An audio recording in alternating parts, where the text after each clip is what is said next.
नमस्कार व्यूअर्स, और इस समय हमारे साथ बेहद एक्सक्लूसिव बातचीत के लिए जुड़ रहे हैं बाबा रामदेव। योग गुरु हैं और अपने बयानों के लिए जाने जाते हैं। बाबा रामदेव, आपको मेरा नमस्कार, राम राम। कैसे हैं आप?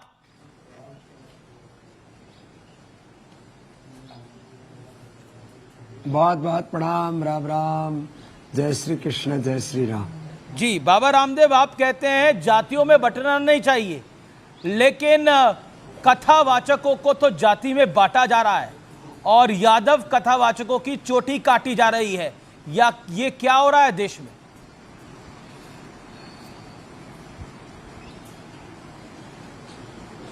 देखिए, सनातन धर्म के जो मूल मूल्य, आदर्श, सिद्धांत, मर्यादाएं हैं, उसमें ईशोपनिषद का कहें या हम यजुर्वेद का 40वां अध्याय है, जो मूल तत्व है वेदों का, यस्तु सर्वाणि भूतानि आत्मविजानत तत्र को मोह कः शोकः एकत्वम अनुपश्यत। सबके भीतर एक सच्चिदानंद परात्पर ब्रह्म है। वासुदेवाः सर्वम ओम सर्वम खलु इदम ब्रह्म सिया राम, मैं सब जग जाने करो प्रणाम जोड़ी जुग पाने। हमने तो सर्वत्र एक ब्रह्म का दर्शन किया है। ये जो जात पात के नाम पर ऊंच नीच भेदभाव, ये वर्ण ऊंचा, ये जाति ऊंची, ये समुदाय ऊंचा, ये नीचा, ये वैदिक दृष्टि नहीं, ये सनातन दृष्टि नहीं। और जो ऐसे जात के नाम पर ऊंच नीच भेदभाव को जो बढ़ावा दे रहे हैं, वो चाहे सो कॉल्ड साधु हो या शंकराचार्य हो या किसी भी ओहदे पर बैठे लोग हो, कुछ लोग जो है ऐसे मौकों का फायदा उठा करके अपने आप को किसी वर्ग विशेष का हमदर्द दिखलाने के लिए बहुत ही ओछी बातें करते हैं। किसी एक जाति विशेष की सुप्रीमेसी कायम करने के लिए या ये दिखाने के लिए कि हम तुम्हारे हमदर्द हैं। ये सारे हिंदुत्व, सनातन के, वेद के, नहीं, एक तरफ तो कहा जाता है बाबा रामदेव जी, एक तरफ कहा जाता है ये बटेंगे तो कटेंगे, पर सनातन के नाम पर पाप कर रहे हैं। जी, एक तरफ कहा जाता है बटेंगे तो कटेंगे, अगर जातियों में बटोगे तो देखो तुम्हारे साथ क्या हश्र होगा। और एक तरफ यहां पर जाति के नाम पर मारा जाता है, पीटा जाता है।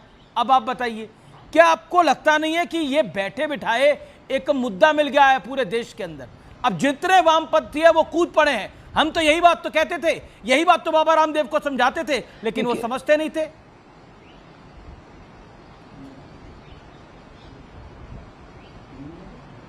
देखिए, ऐसा देखो, मुझे ना वामपंथियों की सीख की जरूरत है जी, और ना मुझे किसी व्यक्ति विशेष को कुछ कहना है।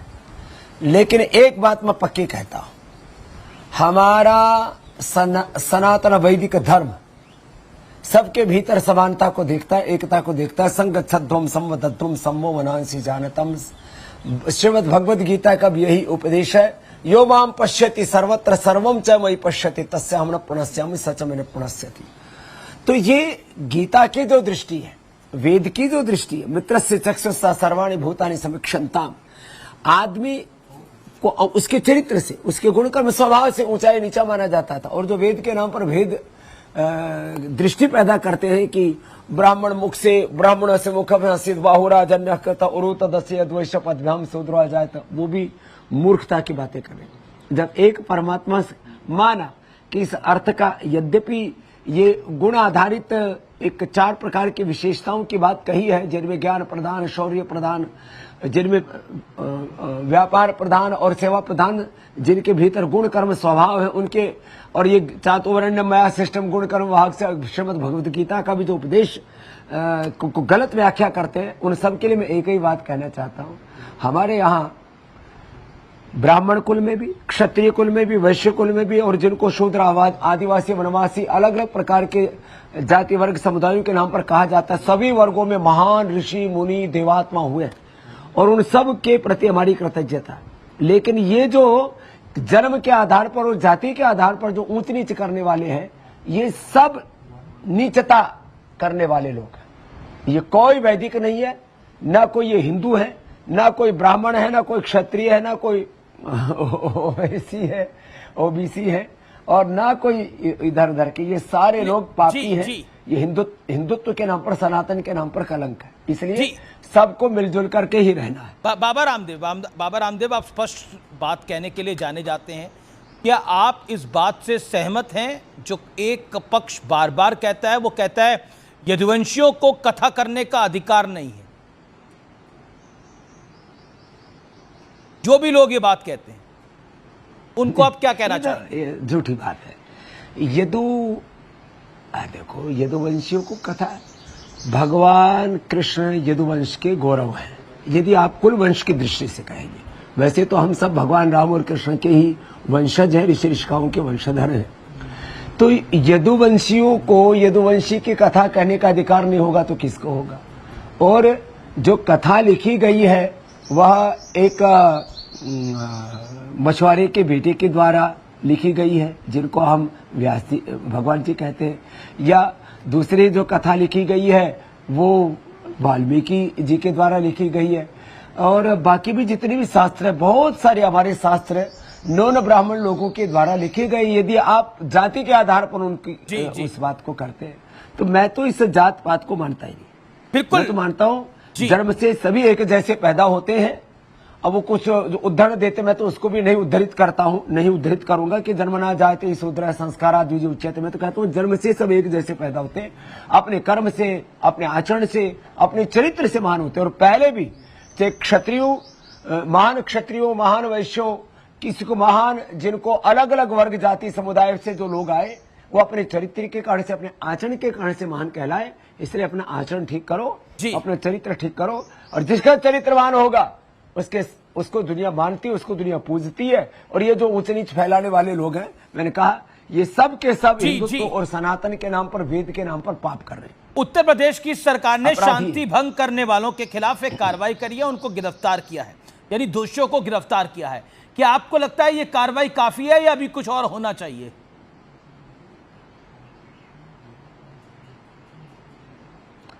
देखिए, मैं आरोप प्रत्यारोप इसमें जो कानूनन किसकी गलती है, कितनी गलती है, किसको क्या सजा मिलनी चाहिए, इसके लिए पुलिस प्रशासन, कोर्ट, न्यायालय, मैं उस पर विश्वास रखता हूं। मैं देश के संविधान, उसके ऊपर 100% श्रद्धा रखता हूं। दूसरी तरफ वेद के विधान और अपना सांस्कृतिक जो संविधान है, हमारे पुरखों ने जो हमें बहुत बड़ी सांस्कृतिक विरासत दी, उस पर भी समान रूप से विश्वास रखता हूं।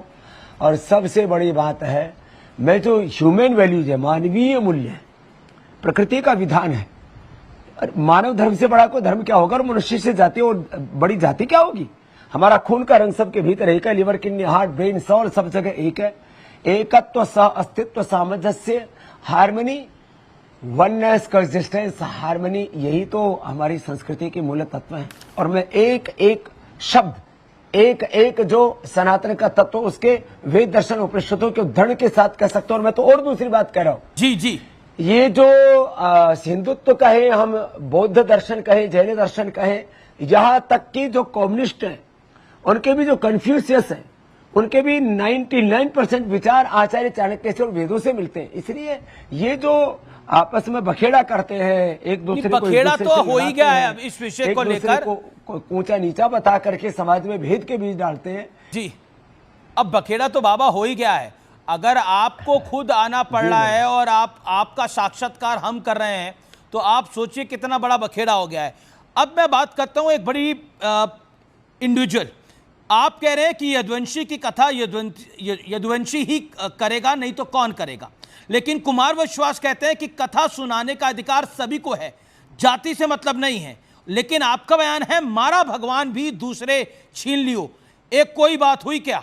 भगवान तो सबके हैं, पर कोई ये कहे कि भगवान श्री कृष्ण की कथा हम ही सुनाएंगे, ये बात सही नहीं है। लेकिन उन पर भी आरोप है कि उन्होंने झूठ बोल के कथा सुनाई, यानी वो यदुवंशी थे, उन्होंने बोला हम कुछ और हैं। एक आरोप दूसरी पक्ष को भी है।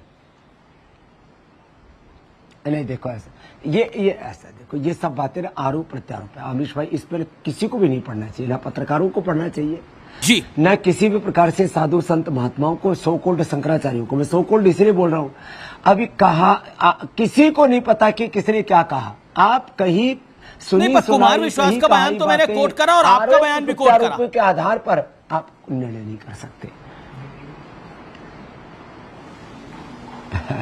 तो इसलिए मैं कह रहा हूं आपको कि ये जो आपस में किसने क्या कहा, किसने क्या किया, ये सब बातें अभी विमर्श में है, ये अभी जांच के दायरे में है, अभी कोई निष्कर्ष पर नहीं पहुंचे।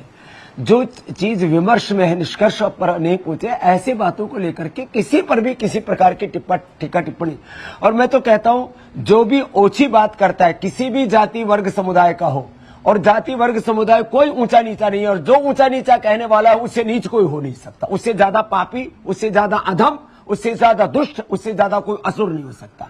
इसलिए सब ऊंच नीच, ये भेदभाव की दीवारें हमको ढानी पड़ेंगी। अरे काम अच्छे करो, देश विकसित 2047 तक ये ऊंच नीच फैला से नहीं बनेगा।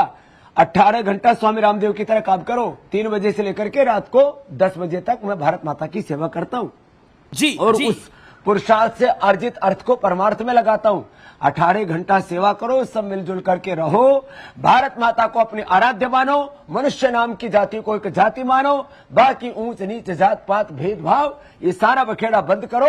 और जितने, मैं तो पत्रकार भाइयों से भी कहूंगा, जो अलग अलग जो ओहदों पर बैठे हुए उन लोगों से भी कहूंगा कि आप ये आरोप प्रत्यारोप की बातें करके किसी भी तरह से आग में घी ना डाले।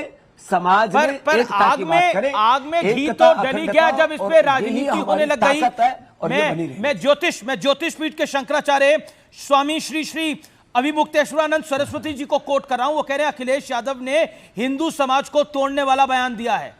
क्या आप ज्योतिष पीठ के शंकराचार्य की बात से सहमत हैं? अखिलेश यादव ने समाज को तोड़ने वाला बयान दिया है, हिंदू समाज को?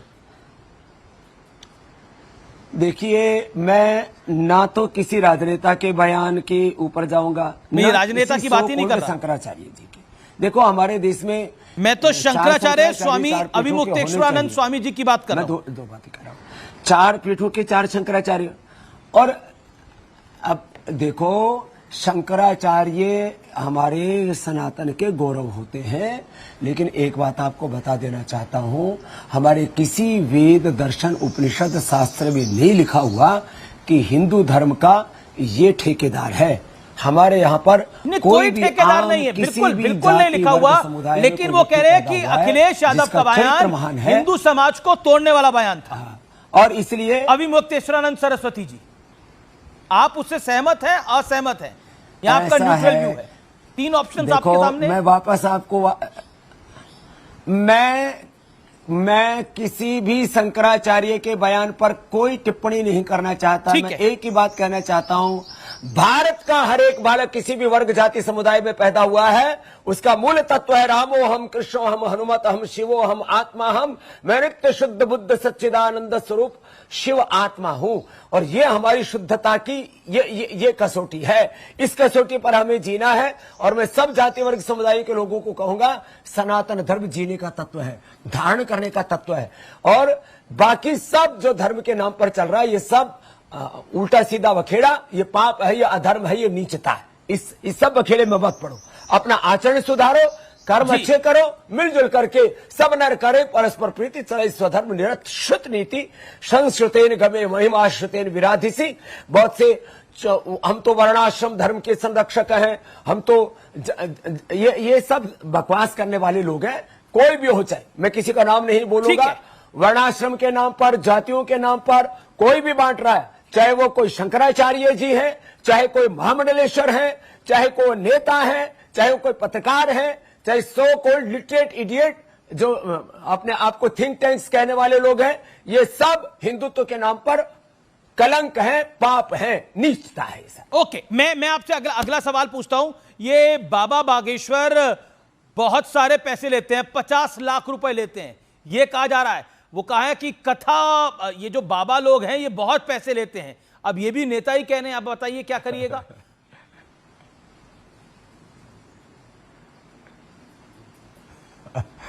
ऐसा देखो, कौन कितना लेता है, कौन किसको क्या देता है, अब इसका हिसाब किताब किसके पास हो भाई, किसी के पास कोई। अब अखिलेश जी को पता है कौन ले रहा है कौन दे रहा है, देने वाले ने बोला हो, किसी लेने वाले ने बोला हो, ये सब फालतू की बातें हैं। ये सब ये 50 लाख की फिगर बाबा मैं नहीं लाया, अखिलेश जी को पता लग गया। दुनिया में आपके तो बड़े प्रिय है बाबा बागेश्वर, पैसे कितने लेते हैं कथा की आप ही बता दीजिए, अगर किसी को बुलाना हो तो।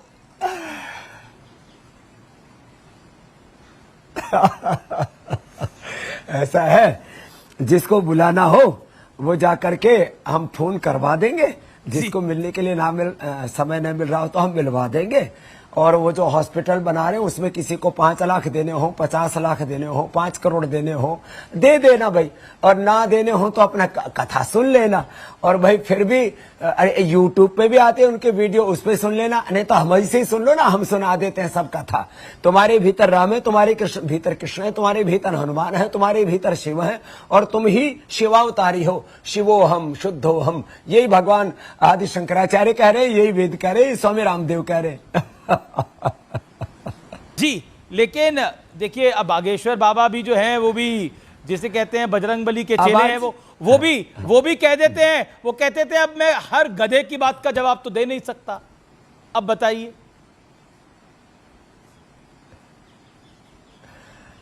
नहीं, उन्होंने बोला किसी को भी किसी के बारे में कोई भी हल्की बात नहीं कहनी चाहिए।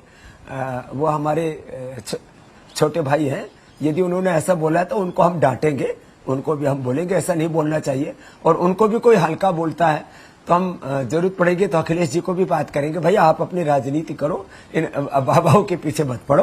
तो हर आदमी को आप कह रहे हैं कि आप बागेश्वर बाबा और अखिलेश जी में सेटलमेंट करा देंगे, हमारा योग तो मतलब उनकी दोस्ती करा देंगे।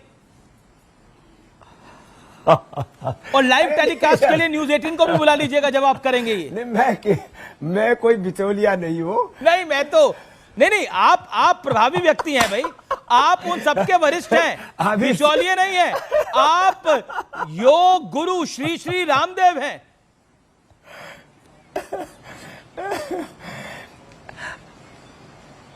मैं किसी में लड़ाई झगड़ा नहीं देखना चाहता। नहीं, सुलह की बात कर रहा हूं मैं तो लड़ाई झगड़े की बात ही नहीं कर रहा, मैं तो सुलह की बात कर रहा हूं। जी हिंदुस्तान के लिए आपसी मतभेद हमें जीने नहीं देंगे, देश न रहा तो हम कैसे रहेंगे, सोचना है हमें हिंदुस्तान के लिए, एक है लहू का रंग पहचान के लिए, जीना है तो जिए हिंदुस्तान के लिए।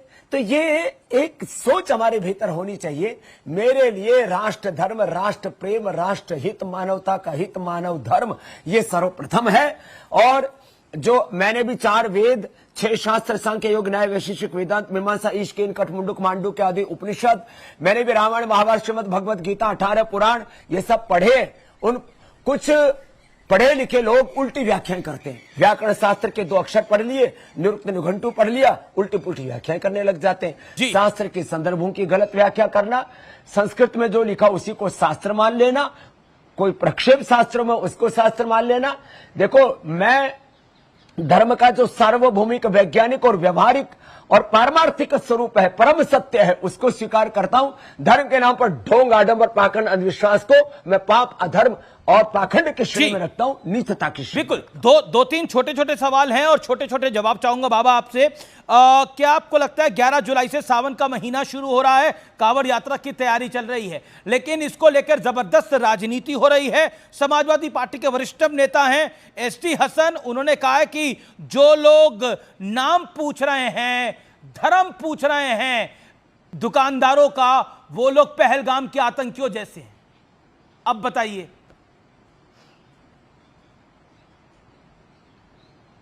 देखिए, ऐसा है, देखो भाई, कोई किसी ने दुकान खोल रखी है, पतंजलि के जितने भी स्टोर है उस पर पतंजलि का बोर्ड लगा, इसमें दिक्कत क्या, छिपाने की क्या बात है। किसी को मान लीजिए कि अपने आहार की, विचार की, उसके आध्यात्मिक, उसके अनुष्ठान की शुचिता की दृष्टि से किसी को ध्यान रखना अपने खाने पीने का, तो नाम लिखने से ये ऊंच नीच नहीं होता है।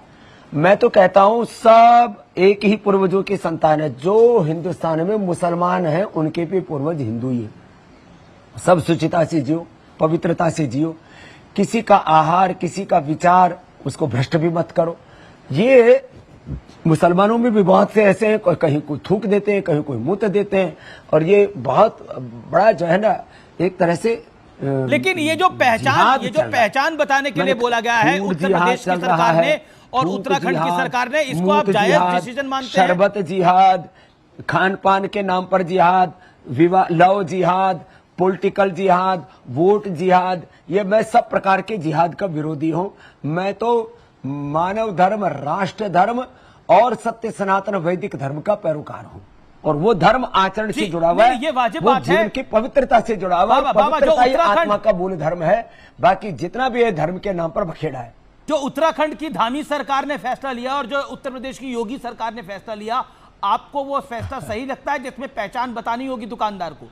आपको बताना होगा आप कौन से धर्म से, आपका पूरा नाम क्या है? पहचान बताने में कोई दिक्कत नहीं होनी चाहिए। तो आपत्ति है कि तो क्या पहचान पूछनी? स्वामी रामदेव का सबको पता है, मैं सनातन हिंदू वैदिक धर्मी भगवान रामकृष्ण को, शिव को अपने, तो क्या दिक्कत है पहचान पूछने में? सबको अपनी पहचान पर गर्व होना चाहिए। मुसलमानों को मुस्लिम होने पर गर्व होना चाहिए, सनातनियों को सनातनी होने पर गर्व होना चाहिए, इसमें कौन सी शर्म की बात है? वो कह रहे हैं कि पहचान के लिए कपड़े उतारने के लिए मजबूर करना, वो एक कह रहे हैं कि ऐसा भी हो रहा है, इसका कोई प्रूफ नहीं है अभी तक, लेकिन वो कह रहे हैं पहचान के लिए कपड़े उतरवाए जा रहे हैं, और इसीलिए जो लोग ये कर रहे हैं वो पहलगाम के आतंकियों जैसे हैं। ना, ये सब गलत बात है जी। मेरा अगला सवाल है, देखिए ये सवाल मैं आपसे नहीं पूछूंगा तो देश के साथ ना इंसाफी होगी। अगला सवाल जी बाबा, ये सब बकवास है जी। बाबा मेरा अगला सवाल अगर मैं आपसे नहीं पूछूंगा तो देश के लिए ना इंसाफी होगी। मैं बात कर रहा हूं दिलजीत दोसांझ की। उसने एक पाकिस्तानी कलाकार को लिया, हानिया को, और उसको लेकर विवाद खड़ा हो गया, लेकिन वो तस से मस नहीं हो रहे। क्या आपको लगता है पाकिस्तानी एक्टर्स को हिंदुस्तान में काम करना चाहिए?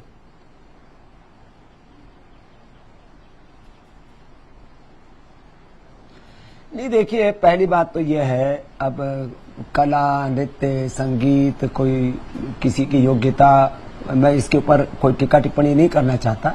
अब पूरी दुनिया ना उसमें से बाउंड्री ढह चुकी है, लेकिन पाकिस्तान के संदर्भ में एक अलग बात चल रही है। पाकिस्तान के अंदर भारत और भारतीयों के प्रति जो नफरत पैदा कर दी गई है ना, ऐसे में जितने भी विवेकशील लोग हैं, दिलजीत जी व्यक्तिगत तौर पर बहुत अच्छे इंसान है, मेरी भी बात हुई इनसे, मोदी साहब से भी वो मिले हैं, और वो योग प्रेमी भी है। अब ऐसा उन्होंने क्यों किया, मुझे लगता है उनसे भी मैं एक बार बात करने के बाद ही कुछ इस पर कह पाऊंगा। जी जी। लेकिन हमको अवॉइड करना चाहिए ऐसी चीजों को, क्योंकि पाकिस्तान एज ए जो कंट्री है ना, वो एक तरह से भारत के साथ बहुत घटिया तरह की हरकतें करता रहता है, नीचता की हदों तक गिरता रहता है। जी, मेरा अगला सवाल और आखिरी सवाल आपसे ये होगा कि आजकल लोग अपने हेल्थ को लेकर बड़ी सारी चीज़ें करते हैं। कोई उम्र को कम करने के लिए इंजेक्शन लेता है और उसके बाद उसको सडन हार्ट अटैक आ जाता है, उसकी डेथ हो जाती है। तो आप का प्रभाव बहुत है, आप बहुत बड़े योग गुरु हैं, क्या मैसेज देना चाहते हैं? अभी हाल ही में एक जानी मानी एक्ट्रेस हैं शिफाली जरीवाला, उनका निधन हो गया, दुखद हुआ, लेकिन क्या कहना चाहते हैं आप? एज को कम करने के लिए, ये जो अपने आप को जवान करने के लिए करा जाता है, इम्यूनिटी के लिए, ये मैं बहुत पूरी दुनिया के जो है ब्रायन जॉनसन जिसने मेरे घोड़े वाले वीडियो के ऊपर टिप्पणी की थी, उसके लिए भी कहूंगा। ये जो हमारी बेटी की जो डेथ हुई है, बहुत ही दर्दनाक जो मौत हुई है, उनको भी कहूंगा। लॉन्गेविटी के लिए, इम्यूनिटी के लिए, एंटी एजिंग के लिए, और ये जो अलग अलग प्रकार के न्यूट्रिशटिकल्स हैं उसके लिए भी, विटामिन डी, B12, कैल्शियम से लेकर के तमाम तरह के जो सिंथेटिक चीजें प्रयोग कर रहे हो, कोई भी सिंथेटिक चीज, चाहे वो खाने पीने की है, चाहे वो hair care, dental care, skin care है, चाहे कपड़े हैं, जूते चप्पल हैं, सारी हमारी जीवनीय शक्ति को नष्ट करती हैं। इसलिए back to basic, back to Vedas, अपने मूल संस्कृति, अपने मूल मूल्यों की ओर लौटो। योग से बेहतर कुछ भी नहीं है। मैं आपके सामने बैठा हूं, लगभग 60 साल की मेरी उम्र होने वाली है। कहाँ लगता है बाबा आप 60 यदि साल? आप बायोलॉजिकल एज की बात करेंगे तो मैं 30 साल वालों से भी ज्यादा फिट हूं। बाल आपके पूरे काले हैं। अब तो मेरे भी सफेद होने लग गए।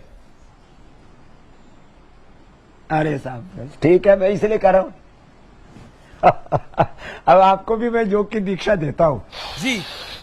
भस्त्रिका करो, कपालभाति करो, अनुलोम विलोम करो, सुबह उठ करके आंवला, एलोवेरा, गिलोय, गोधन, अर्क, हनी पियो, सुबह 1 चम्मच गाय का घी पियो, देसी खाना खाओ, मिलेट्स का सेवन करो, दूध दही खाओ, देसा में देश हरियाणा, उड़ा दूध दही का खाना, ये बढ़िया चीज भाई अपनी, इन अपनाओ। ये फालतू के बर्गर, पिज्जा, चाउमीन, ये सब फालतू के जंक फूड, आजकल तो मोमोज भी बड़े चल रहे हैं। बहिष्कार करो इन सारे अनहेल्दी चीजों का, बहिष्कार करो एमएनसीज का, बहिष्कार करो चाइना का, बहिष्कार करो यूरोप की कंपनियों का, बहिष्कार करो अमेरिका की कंपनियों का। ये सारे प्रत्यक्ष परोक्ष रूप से भारत और भारतीयता के घनघोर शत्रु हैं। ये हमारी करेंसी को कमजोर करते हैं, ये हमारी अर्थव्यवस्था को कमजोर करते हैं, हमें सामाजिक आर्थिक राजनीतिक तौर पर गुलाम बनाते हैं। इसलिए हमको सबको प्रण करके योग व्रती होना चाहिए, स्वदेशी व्रती होना चाहिए और सनातन व्रती होना चाहिए कि मैं सच्चा सनातनी बनूंगा, अपने ऋषि ऋषिकाओं का मूर्त रूप बन करके उन जैसा चरित्र, उन जैसा शील समाधि प्रज्ञा से युक्त होगा। ये है मेरा तो एक ही संदेश। जी जी, चलते चलते एक आखिरी सवाल, वक्फ के कानून को लेकर अब बहुत बड़ी राजनीति हो रही है और कहा जा रहा है कि इसको कूड़ेदान में डाल देना चाहिए। तेजस्वी यादव ने एक कहा है, क्या कहना चाहते हैं आप एक लाइन में?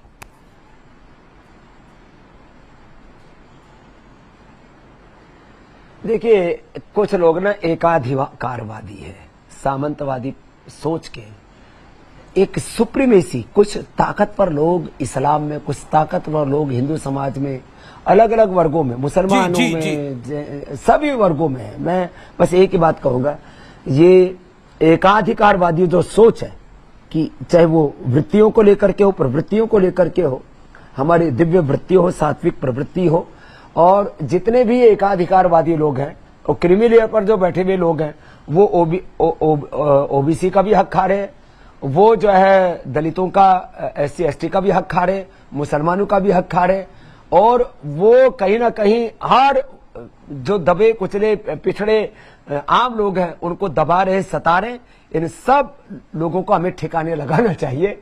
ये सब जो ताकतवर लोग हैं कुंडली मार करके बैठे, इन जहरीले नागों को हमें मोक्ष कर देना चाहिए। चलिए बाबा, आपका बहुत बहुत शुक्रिया हमारे साथ जुड़ने के लिए। सोशल मीडिया पर किसी ने आपके लिए पूछा है कि, आपसे पूछा है कि आप इस समय राहुल गांधी को कौन सा योग आसन करने की सलाह देंगे?